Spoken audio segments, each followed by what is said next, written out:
Shalom watoto wa Mungu. Ni asubuhi nyingine tena ambayo Mungu ametupa kibali cha kuweza kuiona nuru yake.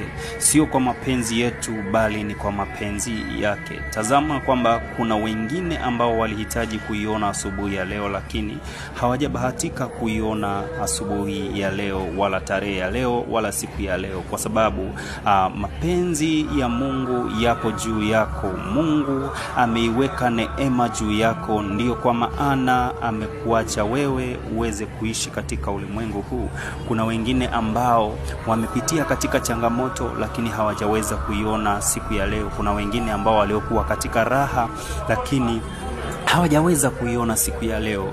Hivi leo na kushauri ndugu mpendwa, ufikirie, utafakari ni kwa nini Mungu amekuweka wewe katika ulimwengu huu siku ya leo, tarehe ya leo, ili uweze kuishi, na ni kwa nini Mungu amekufanya wewe uwe kusudi la kuishi katika sayari yake ya siku ya leo.